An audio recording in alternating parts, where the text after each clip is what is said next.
souls. Thank you for joining me in this amazing moment. The sun is shining today where I am. I'm so happy. It's been gray for like 2 weeks, and so today the energy is wonderful and I'm feeling like doing new things. And I have never done a card reading on this channel, but Spirit has been guiding me to just step into new territory and do new things. So here we are. I'm going to be pulling 3 cards from the Wild Unknown Archetypes deck. I'm setting the intention for the highest good of all that is, what the collective needs to know and see at this time. Our angels, spirit guides, and ancestors guiding us to this benevolent, beautiful, light-filled, love-filled information. Take what resonates, leave what does not.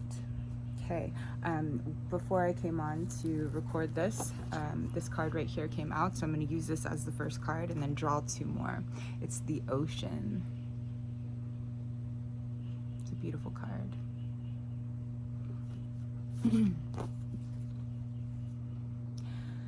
The power of the ocean is unmatched. To step into its salty waters is to step into the unknown. By its sheer volume, the ocean represents the unconscious, all that is beyond the understanding. We cannot live within the ocean. We cannot claim it, manage it, or own it. It rejects our every attempt to dominate nature. Yet amid its overwhelming power, it calls to us, inspires us, and invigorates our life on land. It dissolves the little us into the big us. When the energy of the ocean is present, there is change stirring that is beyond any change you've known before. The ego must dissolve. The saline swells work on our very cells, your fibers, your deepest underlying beliefs. Like Aphrodite, we rise from the ocean froth, a new being. Life is change. Let the wave crash.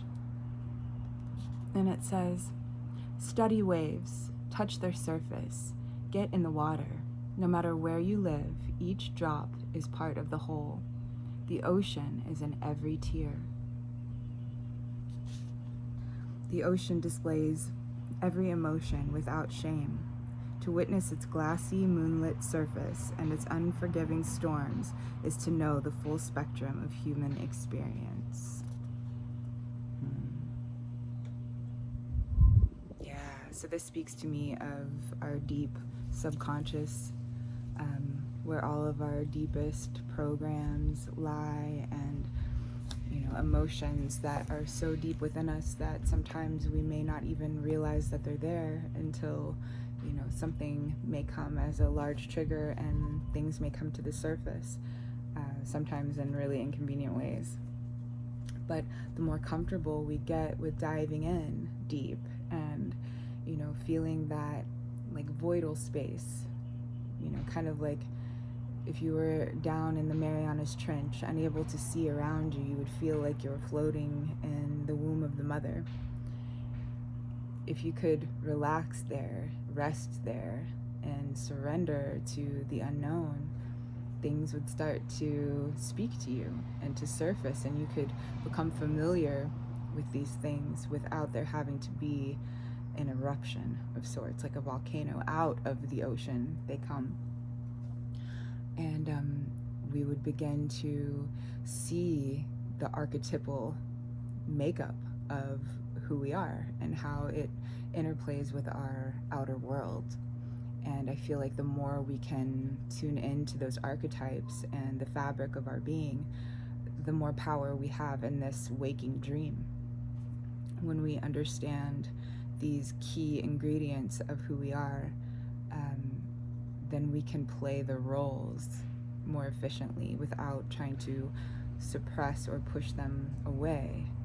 We all encompassing it like the ocean. Everything is accepted. Everything is loved. All right, so next card. Let's see. What does the collective need to know at this time? Spirit, show us clearly. What? Oop. There we go. Ooh, 2 of them. Okay. Ooh. The Pilgrim.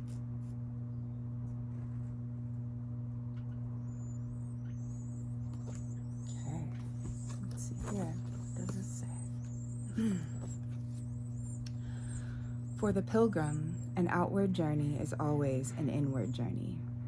This archetypal wanderer seeks wisdom, experience, and meaning in the farthest reaches of the globe and the deepest regions of the spirit. Others will wonder when the pilgrim will settle down and claim a more conventional life, but the pilgrim knows that the heart belongs in motion. Where there is motion, there is freedom, expansion, and growth.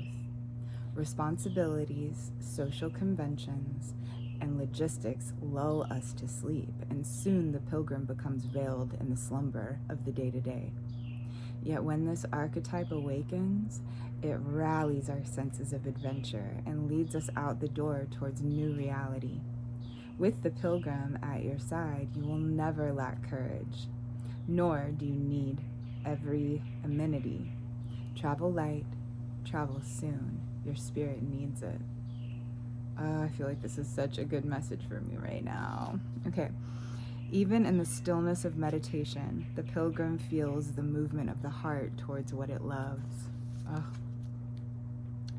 We all have a deep longing to answer the call, to get unstuck.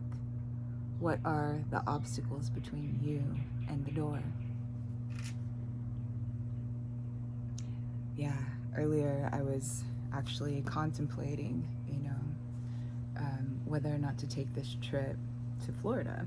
And being a pilgrim, gypsy by nature and by spirit, I'm kind of always wanting to take the next trip, and I've had to temper that a lot in the past several years, and really tune in to the difference between when it actually is time, because I think there is very much a mechanism inside of us, a blueprint that is aligned with divinity, and many of us are meant to walk this path of the dragon lines and go to sacred sites, because we hold information in our genetics, and these places hold information for us, and by doing the interplay, both sides are awakened and act accordingly.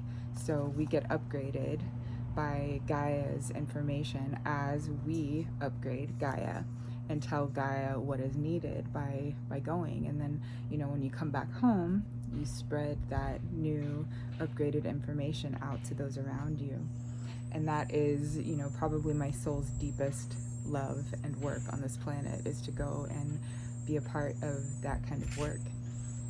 But I also have something in me that some of you may identify with a little bit, and that is the runner.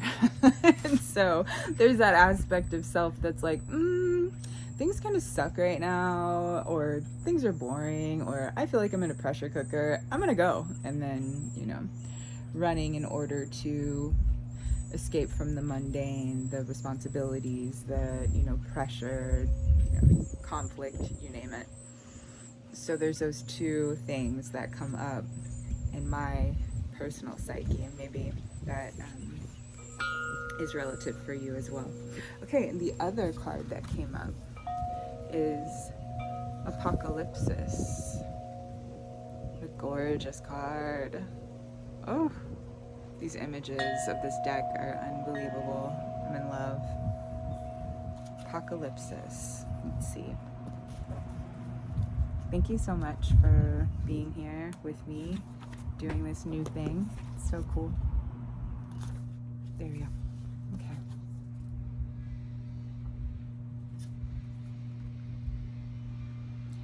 Apocalypsis indicates a particularly painful time, one that unfolds when two desperate dynamics occur simultaneously, pulling the psyche in seemingly opposing directions. The first is in lifting the veil. This means truths that have been kept in the dark are revealed, seen, and unearthed. No matter how relieving it is to witness them come into light, an element of despair and grief follows. The second dynamic is the regeneration that comes from the wreckage of the revealed truth. The old narrative breaks and the new story forms. Apocalypsis energy is similar to the forest fires, devastating for the sake of regeneration. The veils lift and we see who and what has been hiding. From the nakedness of the truth, a child is born. Having faith in the process, hold on to your center. That is the only way. This card has a strong relationship to Athena. Both cards appear in a reading. You've got some real uncovering to do. Take heed. All right. All kinds of things will be revealed during a time of apocalypsis, from big global lies to little white ones that lace the bedroom sheets. Brace yourself for the horse of truth to storm into every field. I love that. It makes me think of the 0 point, the gray path, the center of the center, because death and rebirth are always happening simultaneously, and things are always falling apart and dying in order for new versions to appear. And if we get swayed too much into either side of it, it can be very off-balancing. It can wreak havoc. If you're going too much into, that sounds kind of weird to say it, but you'll hear me out. If you go too much into just the positive new creation, when something does dip again, you can be really, really thrown off without holding simultaneously the knowing that, this too will come to another cycle of, ending, closing, completion. That super high will start to dip a little bit, and if we can just contain both, or when we're going through extreme setbacks or pain, a death, so to speak, a transformation or transmutation, holding that knowing that on the outside of this deconstruction, this dissolving, there is, the light and, the newness that will be birthed on the outside of it, because we aren't meant to stay in those cycles either. The cycles of pain come to clear us out, to break our hearts open even wider, so that we can have a deeper appreciation for the beauty of love and the beauty of life. It's really awesome. So,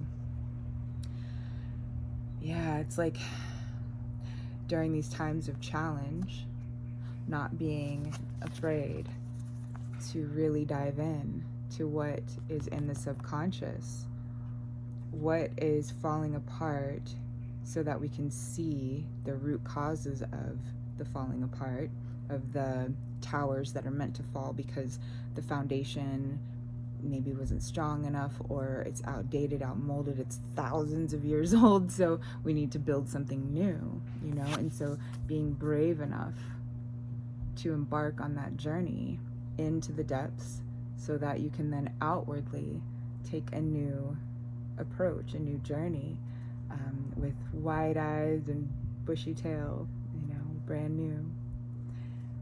Cool. Thank you so much. I love you all. I hope you have the most blessed moments, and I will talk to you again soon. In Lakesh.